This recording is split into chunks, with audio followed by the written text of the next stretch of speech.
ছলে বলে কৌশলে কিন্তু ঠিক এভাবেই টাকাটা হাতিয়ে নিতে হয় সবার কাছ থেকে। কি শেখাতে পারলাম তো? যদি না শিখে থাকো তাহলে আরেকবার দেখে শিখে নাও, আর কিন্তু পারছি না দেখাতে। তো চলো আজকে ভিডিওটা শুরু করছি। আমি আর অঙ্কিতা চলে যাচ্ছি। অঙ্কিতার একটা রিহার্সাল রয়েছে, আর এদিকে ওর যেহেতু জ্বর, আর এই মৌসুম কি বারিশ টাইপের যে ওয়েদার, ঠান্ডা ঠান্ডা, এর জন্য ও এরকম ডাকাতের মতো ঢাকনা নিয়েছিল। তারপরে ওর এখানে রিহার্সালে চলে এলাম। অঙ্কিতার যেহেতু খুব জ্বর, এই নিয়ে রিহার্সাল করছে, এর জন্য আমি ওর সাথে এসেছি যে যাতে একটু ওর সুবিধা অসুবিধা একটু হেল্প করতে পারি। আর এতটা দেরি হয়ে গেছিলো, খিদে পেয়ে গেছে আমাদের। ফাইনালি শেষ করে বেরোলাম 6টা বাজে, 6টার সময়। ও এখন আমি যাব সমীপার বাড়িতে, আর অঙ্কিতা যাবে তার নিজের বাড়িতে। সমীপার তো আছে জন্মদিন, ওর বাড়িতে না গেলে হয় নাকি? চলো চটপট করে সমীপার বাড়িতে গিয়ে বললাম যে আমায় কিছু খেতে দাও, আমার প্রচণ্ড খিদে পেয়ে গেছে, আর বাইরে কিছু খাওয়ার সুযোগও পাইনি। তাই আমি চকোলাভা কেকটাই খেয়ে নিলাম। এসে দেখছি ওটা আছে। তো রাত্রেবেলা খাওয়া দাওয়া করে ঘুমিয়ে পড়ে আমি সকালবেলা উঠে গেলাম। ঘুম থেকে উঠেই দেখছি যে সমীপার যেহেতু বার্থডে, তো সেই উপলক্ষে তো সবাইকে খাওয়া দাওয়া করতে হবে। এর জন্য সকাল সকাল এখানে আয়োজন শুরু হয়ে গেছে, আর বাড়ির সকলে মিলে সারাক্ষণ ধরে কাজ করেই যাচ্ছে। তো এখানে পায়েস রান্না হচ্ছে জন্মদিনে, তো এটাই তো মেন না বাঙালিদের। আর আমার কাজ কি? আর আমি ভিডিও করছি, আচ্ছা সমীপা কোথায় গেল? সমীপাকে খুঁজতে গিয়ে দেখছি যে ও নাকি স্নান দান করে রেডি হওয়া শুরু করে দিয়েছে। তো আমি এখানে রেডি হয়ে গেলাম স্নান দান করে। এখানে দেখো কাকিমা সবাই রেডি হয়ে গেছে। তো আমরা একটু এখানে মিরর সেলফি তুলছিলাম। দেখো আরেকজন এসে হাজির হয়ে গেছে। সুন্দর ছোট মানুষ এরকম করে হাইটটা এসছে পুরো। আমরা এখানে একটু নকশা করছিলাম, তখনই দেখছি কাকিমা এরকম একটা শনিবার যেন বার্থডে গিফট নিয়ে, মানে সারপ্রাইজ গিফট নিয়ে হাজির। তো এই গিফটটা আমরা বান্ধবীরা জানি, কারণ আমাদের বান্ধবীদের মধ্যেই একজন কিনে দিয়েছে, কারণ কাকিমা তো এগুলো জানে না কীভাবে কিনতে হয়। তো দেখো কি সুন্দর একটা গিফট দিয়েছে, তোমরাই দেখো। তোমরা কি আইডিয়া করতে পারছো কি জিনিস এটা? আই শ্যাডো আরে এটা খোল, খুলতে পারছি না। কে কিনেছে এটা? তুমি কিনতে পারো এসব? কে তুই? আমি জানি না এসব। তুই? আরে কে? আমি নিজের জিনিস খুঁজতে গেলে পাই না, তোর জিনিস কি খুলবো আমি? খুঁজবো এটা পিসি কেউ না।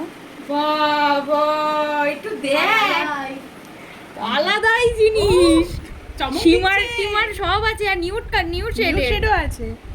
একদম পারফেক্ট। বলো কি হ্যাঁ তাহলে পারি না, ওসব বলা যাবে না। না সবাই অপেক্ষা করছে, তোকে রং করা।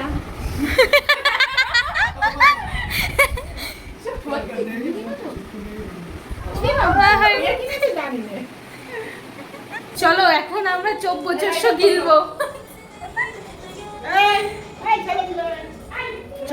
গেলার জন্য আমরা যাচ্ছি। খাওয়া দাওয়ার আগে বান্ধবীর বাড়ির সকলে মিলে ওকে আশীর্বাদ দিল, পায়েস খাইয়ে দিল, আর অনেক আনন্দ হলো। এখানে অনেক বড় ভিডিও হয়ে গেছে তাই দিতে পারিনি, তাই এটা দিয়ে দিলাম। ভিডিওর প্রথমে যে দেখলে আমি টাকা নিয়ে নিয়েছি, এটা কিন্তু আমি পরে কিন্তু ঘুরিয়েও দিয়েছি, কারণ এটা ইয়ার্কি পারপাসেই করা হয়েছিল কাজটা। তারপর শুরু হয়ে গেল আমাদের খাওয়া দাওয়ার পালা। এখানে বান্ধবীর মা বান্ধবীর জন্য দেখো কত সুন্দর করে সাজিয়ে দিয়েছে। তো আমরা এখন খাওয়া দাওয়া করে নিই, খেয়ে নিই, পরে কথা বলছি। বাপরে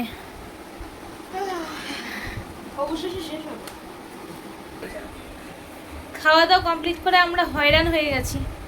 মানে প্রথমে এটো তুলে বাটিতে রেখেছিলাম, গল্প করতে করতে ভুলে গেছি যে হাত এটো বেঁধে থেকে তুলেছি। আমি আবার একবার এখান থেকে চেপে নিয়েছি। এত গল্প হয়ে গেছে।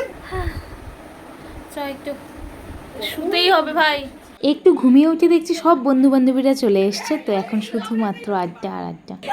হট করে না মিমের কথা ব্যাগান না প্রথমে ব্যাগান। অনেকক্ষণ হাই করার পরে এখন বাড়িতে সেলিব্রেশনের প্রস্তুতি চলছে।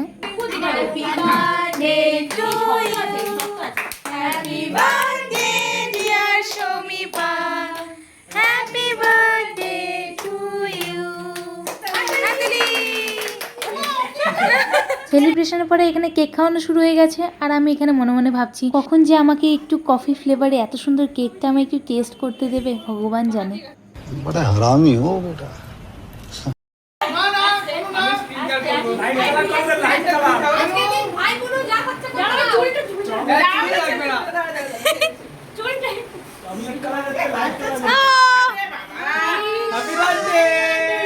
হ্যাপি বার্থডে কেকটা পুরো খেয়ে নে। আমাদের আজকে সেলিব্রেশন বান্ধবীকে এরকমভাবে ভূত বানিয়েই শেষ হলো। তো আমাদেরও একটু দেখো কেমন লাগছে। তো ব্লগটা কেমন হয়েছে কমেন্টে জানাও। দেখা হচ্ছে পরের ব্লগে।